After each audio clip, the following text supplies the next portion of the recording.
BPSC के exam दिए और डीएसपी रैंक हासिल किए हैं। बहुत बहुत बधाई और बहुत खुश हो रहा हूँ मैं। तैयारी होना चाहिए। अगर आप तैयारी करते हैं तो तैयारी के दौरान आप जब टेस्ट लिखते हैं तो टेस्ट, और ये देखिए ये कैसे लिखते थे, ये लिखने का तरीका इनका है सर। एक तो प्रेशर रहता है कि इतने कम टाइम में टाइम बंधा रहता है कि इतने टाइम में आपको एक आंसर लिखना रहता है। अगर प्रैक्टिस नहीं करके जाएंगे तो वो फिर फिगर नहीं बना पाएंगे। तो अभी हमारे साथ अभिषेक जी हैं और ये 66वीं बीपीएससी पास करके डीएसपी रैंक हासिल किए हैं। तो आज मैं इनसे सिर्फ और सिर्फ यही बात करने वाला हूं कि कैसे ये तैयारी करते थे और मेंस में किस तरह से ये स्ट्रेटजी बनाए थे, मेंस के लिए क्या कुछ किए थे। तो हमारे साथ अभिषेक जी हैं। अभिषेक जी बहुत बहुत स्वागत है सीकेटीवी इंडिया न्यूज़ में। बहुत बहुत धन्यवाद। इससे पहले वाला वीडियो आप देख सकते हैं। अभी आप बताइए कि आप बीपीएससी जब एग्ज़ाम दे रहे थे तो आप क्या क्या स्ट्रेटजी बनाए थे?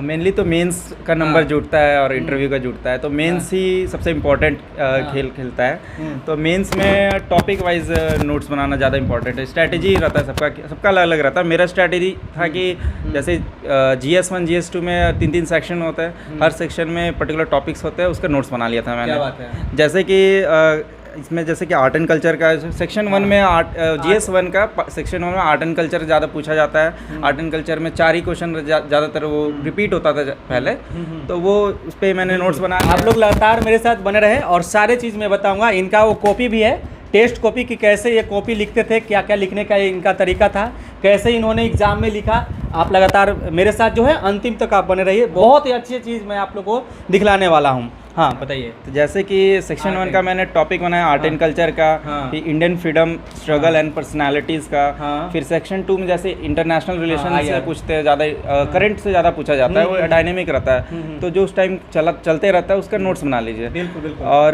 थर्ड सेक्शन होता है डेटा इंटरप्रिटेशन। क्योंकि IR में एक चीज़ समस्या ये होता है कि आप अगर लगातार बनाते रहते तो ठीक होता है, लेकिन जब एग्ज़ाम के समय में नहीं हो पाता है। हाँ, तो जैसे कि आप पर्टिकुलर टॉपिक पे बनाए तो जो करंट चल रहा है उसको अपडेट करते रहिए अपना नोट्स को, तो ज़्यादा हेल्प करता है। हाँ, आगे। और जैसे कि एक हुआ सेक्शन 3 डेटा इंटरप्रिटेशन। तो मैंने मोस्टली मेरा मैथ्स बैकग्राउंड था तो मुझे ज़्यादा प्रॉब्लम हुआ नहीं, लेकिन मैं ज़्यादातर DI के लिए मैंने बस प्रीवियस ईयर के जितने भी क्वेश्चन है DI के मैंने उससे सॉल्व किया था, बस मेरे उससे हो गया था। और सेक्शन 2 में जैसे कि पहला सेक्शन आता है पॉलिटी। तो पॉलिटी से तो लक्ष्मीकांत में जो इम्पोर्टेंट चैप्टर्स है उसका नोट्स उसमें बना ही हुआ है, उसको पढ़ लीजिए। और जैसे जो इम्पोर्टेंट है वो सेक्शन 2 है, इकोनॉमी है, एग्रीकल्चर है, उसमें भी कुछ टॉपिक्स रहते हैं जैसे कि अनएम्प्लॉयमेंट हुआ, फिर एग्रीकल्चर और एग्रीकल्चर के कंसर्न क्या है, ये सब। और सारे स्कीम्स जो उससे पर्टिकुलर टॉपिक से जितने भी स्कीम्स है वो मैंने लिख लिया था। अच्छा। जैसे कि पर्टिकुलर टॉपिक से 30 स्कीम है, तो मैंने लिख लिया था कि एक्चुअली 30 पढ़ूंगा तो कम से कम आधा तो याद रहेगा। अच्छा। उसी के हिसाब से मैंने लिख लिया था। इस बार कोई क्वेश्चन जो आया था मेंस में आपको याद है? हाँ, एक क्वेश्चन आया था, उसमें मैंने लिखा था एटलीस्ट मैंने 30 स्कीम लिखा था, मैं रट गया था। बताइए। फूड सिक्योरिटी एग्रीकल्चर से ही आया था एक्चुअली क्वेश्चन। तो एग्रीकल्चर में ही मैंने लिखा था इतने स्कीम। मैंने 35 स्कीम लिखा है मैंने नोट्स में। मैंने 30 के आसपास लिख दिया था उसमें। दिमाग में आ गया था। तो वही स्ट्राइक करता है एग्ज़ाम में तो अच्छा है, नहीं होता है तो फिर कम आधा ही टॉपिक आएगा, लेकिन एटलीस्ट लिखे तो कुछ। फिर उसके बाद आता है आपका साइंस एंड टेक आता है सेक्शन 3। तो साइंस एंड टेक में भी पर्टिकुलर कुछ टॉपिक्स होता है जैसे कि नैनो टेक्नोलॉजी हुआ, फिर और भी बहुत सारे टेक्नोलॉजी, लेकिन वो थोड़ा डायनेमिक है। आप वो अगर अपडेटेड रहेंगे करंट अफेयर से ना, तो आप वो वहाँ पर सोच कर आप लिख सकते हैं। और सबसे ज़्यादा हेल्प करता है टेस्ट सीरीज़, क्योंकि आप कितना भी स्टैटिक नोट्स बनाइए, अगर वो क्वेश्चन डायनेमिक आ गया तो फिर वो आप वहाँ पर टैकल नहीं कर पाएंगे। टेस्ट सीरीज़ में हेल्प करता है कि आप कैसे उस टाइम सोच कर लिख सकते हैं। बिल्कुल। अभी हम इनका टेस्ट सीरीज जो देते थे कोचिंग में, वो चीज़ दिखलाने वाला हूँ। थोड़ा इधर लाइए कैमरा। ये देखिए, ये कैरियर कंचन कोचिंग है ना, यहीं पर जाते थे ना? हाँ, मैंने वहीं का ज्वाइन किया था। कैरियर कंचन कोचिंग है जो पटना में है, और यहाँ पर ये टेस्ट देते थे, वहाँ का ये कॉपी है। और ये देखिए ये कैसे लिखते थे, ये लिखने का तरीका इनका है। सारा चीज़ डायग्राम बना कर लिखते थे। अब ये देखिए ये कॉपी है, इसमें पूछा गया है कि अशोक स्तंभ के बारे में ये पूरे अच्छे तरीके से बताए हैं। और ये क्या है? बिहार का 80 पिलर वॉल है, तो उसको मैंने गूगल सर्च किया था तो ऐसा दिखा था फोटो, तो मैंने बनाया था। क्या बात है। देखिए, तो ये बुक में नहीं मिलता है, बुक में नहीं मिलता है। ये देखिए आपका बनाया हुआ सांची का स्तूप है। तो इस तरह से फिगर के साथ बनाया जाता है ना। फिगर के साथ अगर आप एग्जाम में लिखते हैं तो आपको नंबर अच्छा आने वाला है। हाँ, वो भी कितने कम टाइम पे फिगर बनाने, क्योंकि एग्जाम में एक तो प्रेशर रहता है कि इतने कम टाइम में टाइम बंधा रहता है कि इतने टाइम में आपको एक आंसर लिखना रहता है। अगर प्रैक्टिस नहीं करके जाएंगे तो वो फिर फिगर नहीं बना पाएंगे। तो मैं फिगर का भी अलग से वो बना कर प्रैक्टिस करता था कि इतने सेकंड में ये बन जाना चाहिए, अब चाहे कैसा ही बने। अच्छा, ये आइडिया किसने दिया था?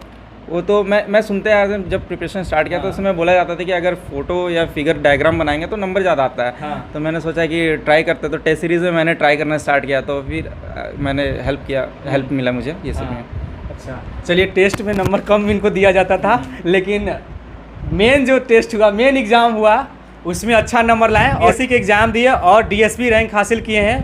बहुत बहुत बधाई और बहुत खुश हो रहा हूँ मैं। एक चीज़ और मैं बता दूं कि हम दोनों साथ में ही पढ़ते थे। हम दोनों साथ में ही बैठते थे कभी, तो ये चीज़ें जो मुझे भी मालूम है कि कैसे कैसे क्या किया जाना चाहिए। और आज मैं इन्हीं का इंटरव्यू ले रहा हूँ, ये बीपीएससी का इंटरव्यू, ये डीएसपी बने हैं और मैं आज आपके सामने हूँ। तो ये चीज़ें हैं और इस तरह से तैयारी होना चाहिए। अगर आप तैयारी करते हैं तो तैयारी के दौरान आप जब टेस्ट लिखते हैं तो टेस्ट में आप डायग्राम के साथ क्वेश्चन को सोल्व करते हैं तो आपका एग्ज़ाम जो होता है अच्छा जाता है और नंबर भी अधिक मिलता है ना। हाँ, एग्जामिनर को एक्चुअली वो फोटो देखेगा तो वो समझ जाता है कि क्या लिख रहा है, तो उसको ज़्यादा टाइम नहीं लगता चेक करने में, वो समझ जाता है कि क्या बोलना चाहता है। अगर खाली पैराग्राफ में आंसर्स लिखेंगे तो उसको पढ़ना पड़ेगा, ज़्यादा मेहनत लगता है। तो जितना ईजी वे में कन्वे कर सकते हैं आंसर को, वो ज़्यादा मैटर करता है। ऐसे भी मैंने भी बहुत सारे लोगों का इंटरव्यू लिया है और वो बताते भी हैं कि ज़्यादातर जो कॉपी चेक करने वाले होते हैं, एग्जामिनर होते हैं, वो प्रोफेसर होते हैं या तो ज़्यादा एज के होते हैं, तो ऐसे ही बेचारे टेंशन से पीड़ित होते हैं, घर का टेंशन, बाहर का टेंशन, बहुत सारे परेशानी रहता है। तो वो कॉपी जब जांच करना होता है तो वो भी देखते हैं, उलट के इस तरह से देखते हैं। तो अगर फोटो दिख रहा है तो समझ में, अच्छा ये अशोक स्तंभ बनाया है, ठीक है, बहुत बढ़िया, टिक मारते हुए पार कर देंगे। और उनके पास इतना समय भी नहीं रहता कि आपको एक देखेंगे। कभी कभी होता है, कोई ऐसा एग्जामिनर होता है जो आपको एक अक्षर भी पढ़ जाएंगे, ऐसा भी होता है। लेकिन अगर आप फिगर के साथ कोई एग्जाम लिखते हैं, कोई भी कॉपी लिखते हैं, फिगर के साथ कोई भी क्वेश्चन को सॉल्व करते हैं तो आपका जो है ना अच्छा नंबर ज़रूर मिलेगा। और आज इनका यही है कि डीएसपी रैंक आया है और अच्छा नंबर आया है, उसका मुख्य कारण यही हुआ होगा। और अच्छा नंबर आया और डीएसपी रैंक मिला। इंटरव्यू में आपका क्या क्या पूछा गया था, इंटरव्यू का थोड़ा बता दीजिए। इंटरव्यू में जनरली सबका अलग अलग चलता है। मेरा जनरली 3 कैटेगरी से चला गया था इंटरव्यू। मेरा ऑप्शनल से ज़्यादा पूछा गया था और करंट से पूछा गया था एंड सिचुएशन बेस्ड पूछा गया था। हाँ, इंटरव्यू का तैयारी आप कैसे करते थे? इंटरव्यू के लिए मैंने तो करियर कंचन को ज्वाइन किया था। तो वहाँ पर मैंने बहुत सारे मॉक दिए थे। तो उससे हेल्प, स्टार्टिंग में बहुत नर्वस फील करता था, अभी बाद में धीरे धीरे वो चला गया। फिर वो हेल्प किया, थोड़ा हेल्प करता है। मॉक देना चाहिए सबको, मॉक टेस्ट देना चाहिए। तो चलिए, अभी हमारे साथ अभिषेक जी हैं और इनसे बातचीत कर रहे थे और ये कैसे तैयारी किए और इनका जो है ना एग्ज़ाम जो टेस्ट दिए थे उनका एक कॉपी है और ये इस तरह से लिखते थे, तैयारी करते थे और अपना स्ट्रेटजी बनाए थे। इनका मैं अभी स्टडी रूम में हूँ और ये बाकी जो है सारे चीज़ मैप वगैरह जो हटा दिया गया है, लेकिन फिर भी कुछ है, आज ही मैप हटाए हैं। हाँ, कुछ दिन पहले मैंने हटा दिया था। तो ये अभिषेक जी का मैं आप लोग को दिखला रहा था इंटरव्यू कि कैसे इन्होंने तैयारी किया, तैयारी करके डीएसपी रैंक हासिल किया। बहुत खुशी हो रहा है कि कुछ ही दिन बाद इनके शरीर पर वर्दी होगा, कंधे पर चमकता सितारा होगा, राजगीर में ट्रेनिंग करने के लिए जाएंगे। इसी के साथ मैं आप लोग से विदा लेता हूं। आप देख रहे थे CK TV India news Chitranjan Kushwaha के साथ। इनका एक और इंटरव्यू है जो मैं इनके बारे में सारा चीज़ डिटेल से पूछा हूं, वो आप एक और वीडियो है उसमें भी देख सकते हैं। नमस्कार, जय हिंद।